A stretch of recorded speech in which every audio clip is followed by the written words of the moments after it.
Hey everybody, this is Justin from PETSTERTV, and today we're gonna do a very special episode because today I'm gonna talk about a movie review.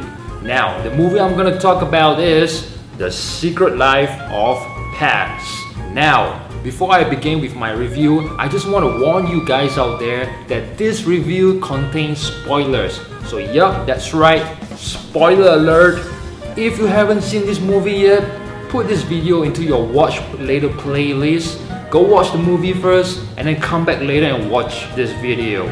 Okay, but if you haven't seen the movie yet and you just don't care about spoilers, well then, feel free to stick around.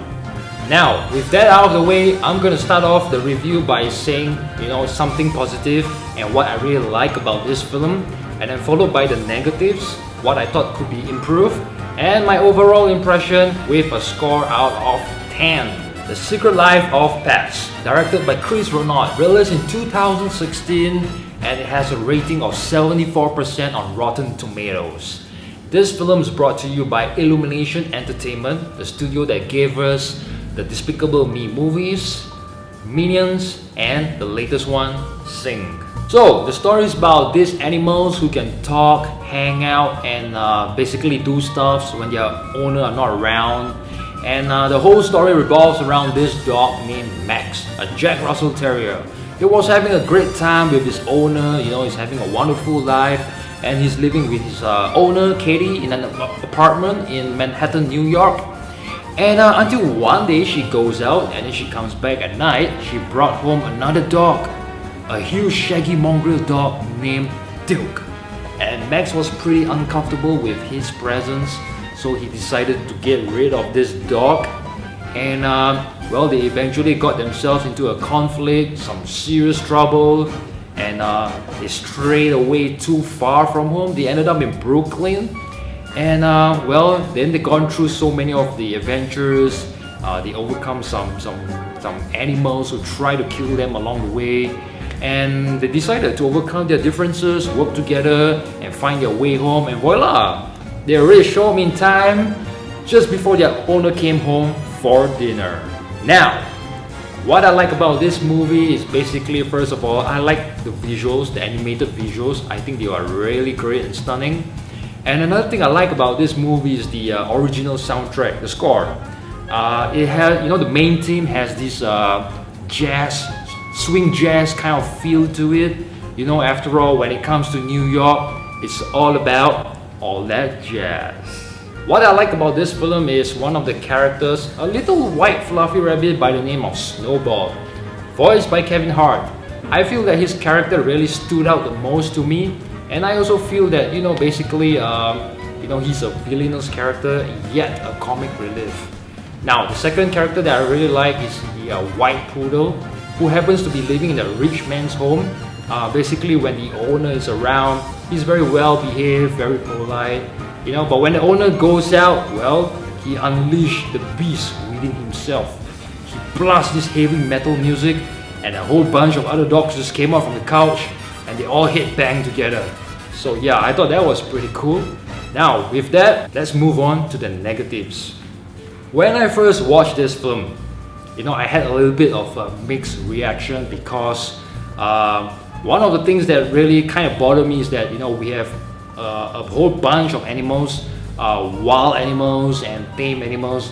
They're all coexisting together, and they're not taking a bite out of each other.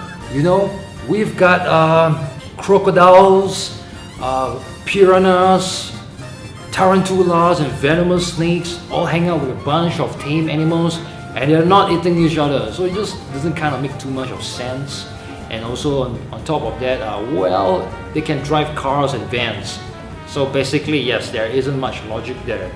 But after I watched the film a couple more times, I just realized that, hey, this is just a cartoon movie. It's made for kids and families.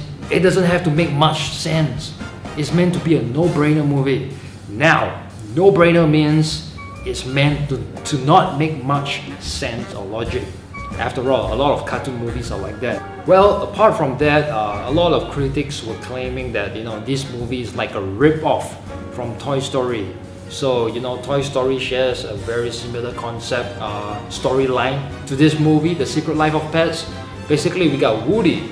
You know, Woody is pretty much like Max, the owner's favorite toy. You know, he was very much loved, and he was, you know, the owner plays with him all the time. Until one day Buzz Lightyear comes along, and all the whole attention and focus, it just goes to Buzz Lightyear. And Woody got jealous. He wants to get rid of Buzz Lightyear. So he found a plot to get rid of him. They argue, they fight, they stray away from home. They got themselves into some very serious trouble. And at the end, they decided to overcome their differences, be good friends, find their way back home to their owner. So it's pretty much, you know, very similar to The Secret Life of Pets if you really pay attention closely. But regardless of all this, I still enjoy the movie for what it is. I thought it was really entertaining, funny, and adorable. With that, I'm gonna give this movie a 7.5 out of 10. Yep, that's my score.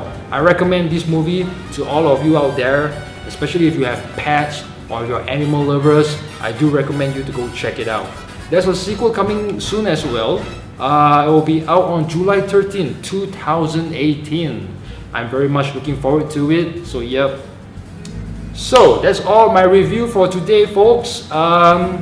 If you like what you see, give a thumbs up, and hey, if you got any comments or thoughts that you want to share, drop them down in the comments section below. And if you want to see and hear more from us, subscribe to our channel if you haven't already. So yep, that's pretty much it. My name is Justin from PETSTRTV, and until then, I will see you next time.